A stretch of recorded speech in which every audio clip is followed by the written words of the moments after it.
So I'm Megan. So this is kind of like a very personal piece.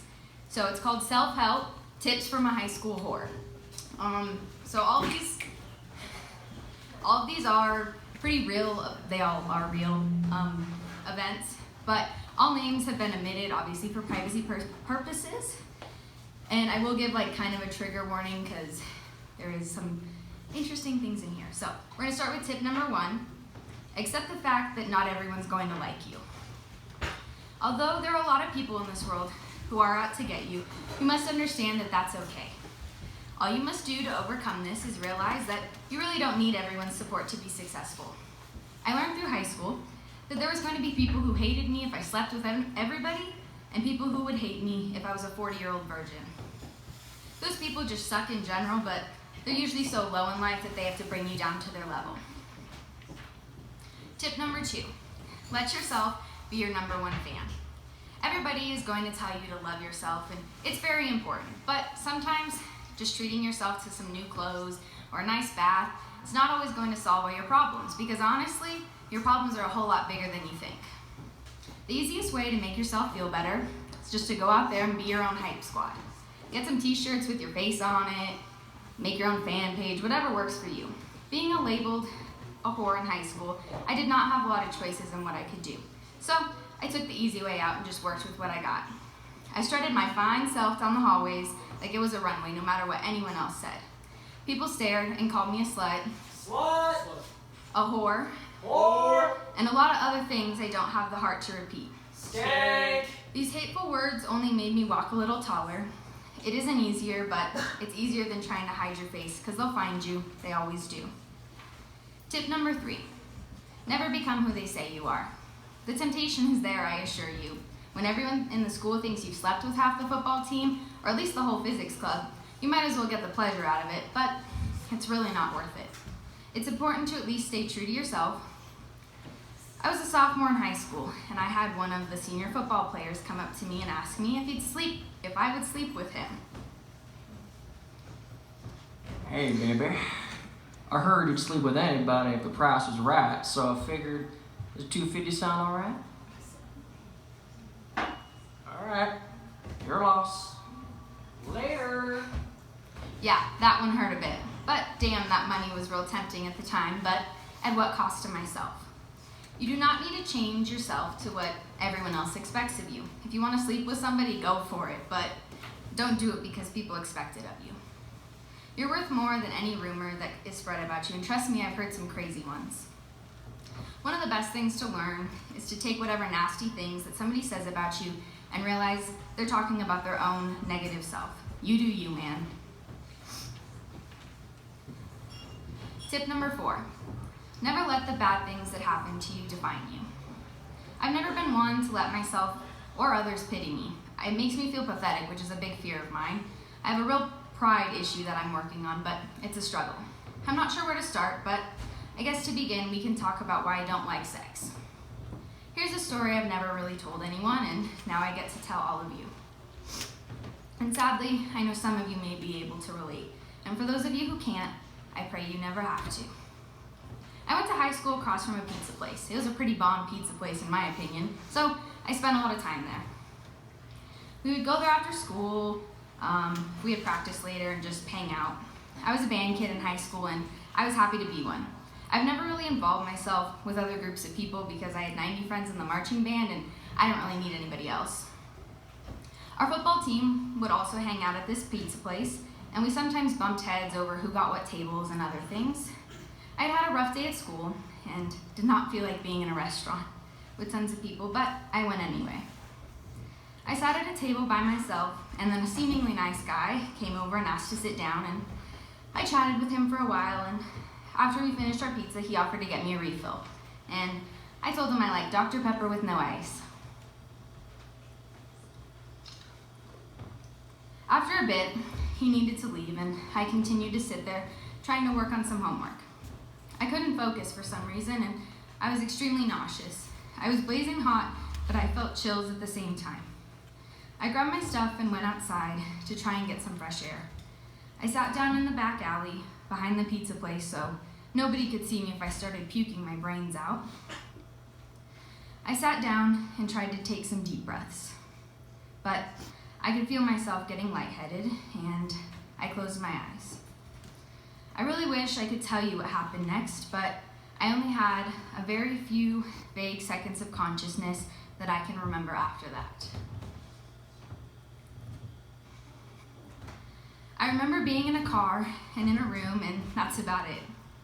When I woke up again, I felt like I had been asleep for an eternity. I was drenched in sweat and I hurt. My whole body was throbbing, and I wiped my eyes to try and clear my vision. Just as quickly as I had faded out of consciousness, I came back, and the world was more vivid than ever. I guess this was my adrenaline trying to figure out what the hell just happened. My thighs burned, and I could feel something on my legs. As I reached down to touch my pants, I began to cry because I had figured out what had happened. There was blood everywhere, and all I could do was figure out how the hell I was going to get through marching band practice in an hour. You could ask me why I didn't tell anyone, and I really don't think I could tell you. I can't figure it out myself, but 13-year-old me didn't exactly know how to react. It wasn't something any of us were taught in our freshman level English classes. Confusion is one of the worst feelings ever. I don't know what happened, why it happened, or how I was going to move past this. Every time I returned to this pizza place, I tried my absolute hardest to try and figure out who he was or what he looked like and where he was now. I always could feel if he was ever around, but you never truly know how to confront a group of guys and ask which one raped you. I pray for everyone who has gone through a moment like this, and that you never let it ruin who you are. Bad things do happen to good people, and how you move on really shows who you are. What happens in those moments don't define you, who you are, or who you will be. Be strong and never forget what makes you fight. Although the marks of these situations may be visible, the pain will subside and we'll make it through this. Tip number 5, never become hateful. I had another guy in my life during high school that really changed me forever. He was older, and there was always some issue between us. Our relationship had never been violent. He never pushed me in any sexual way, but we were quite abusive to each other mentally, which led to some interesting situations. I was dating my high school sweetheart at the time, and this guy was not happy about it ever. One night, he texted me and told me he had something for me and I needed to come see him at 8 a.m. the next morning. He said if I did not come, he would go after my boyfriend who lived just one street over for him. I showed up, and he came out of the house in baggy clothes. He stepped into my car, and I didn't even know what to say. He started talking about something, and the next thing I knew, he had pulled out a knife. He put his other arm around me and pulled me close, holding the knife near my neck. After a fight to get him off me, he lost his grip. He texted me after and told me not to tell the cops. Once again, I'm not sure why I didn't, but I was in fear for my life and everyone's that I loved. I did confide in one amazing guy, but we'll talk about him later. After this moment, my life would never be the same. When I went to my boyfriend's house, this guy would chase after my car as I'd leave their neighborhood. I saw him everywhere, and I began to hallucinate in the mornings after I'd have nightmares of him. I missed school because of this, and I had no idea what to do. He sent me pictures of him cutting himself constantly, and I cried about every day. I found strength and hope with the support from that really amazing guy I just mentioned a bit ago, but throughout all of this, I never let myself become hateful. I never let myself do the things he did to me back to him or anyone else. But in these times, hold on to your faith. Remember you're stronger than any enemy you will ever have, and that you're a fighter every day, that you wake up and keep going. Tip number 6, don't hold grudges. Let's jump to my senior year of high school. Graduation, parties, and all sorts of other exciting things. Meanwhile, that high school sweetheart relationship of mine was falling apart. We were on a break, but nobody knows what the hell that means. My boyfriend at the time had been slightly shady, but I'm a pretty trusting person, especially of him, so I had no reason to worry. Out of nowhere, I receive a call from him, and he was breaking up with me. I was pathetic that night and begged for him not to, but we've all been there, right? I was on the path to moving on, only for him to come running back 3 days later, and I fell for it. It was back to the normal of being friends who just happened to kiss a lot. A few days later, I found out he'd been cheating on me with my old best friend, and he still was. It took me forever to confront him, but I finally did, and he confessed to it all. In those moments where I should have slapped him across the face, I forgave him, and I don't regret it one bit. He was one of the absolute best things to ever come into my life, and I'm so thankful for every moment I had with him, even this one. As for the girl,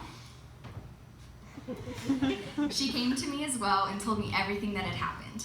I forgave her, and just like that, I got my best friend back. She has become such a positive influence on my life, and had it not been for the situation, I'm not sure if we would have such a connection. To hold a grudge against someone is like holding a burning stake to your own heart. I'm sure you all know how difficult it may be to maybe hold a grudge against someone. Like, really, it's a lot of work, and I'm really lazy when it comes to holding on to negative thoughts. Even in some situations where it may seem impossible to forgive someone, you can. It allows you to move on and live a freer life. Tip number 7. This is my final and favorite tip of my whole story. Let yourself love people with no restraints. I'm sure you've all gone through a difficult time in your life, and I want you to think of that one person who you go to, whether it be a family member, a friend, significant other, a stranger, really whatever works. Those are the people who make all this worth it.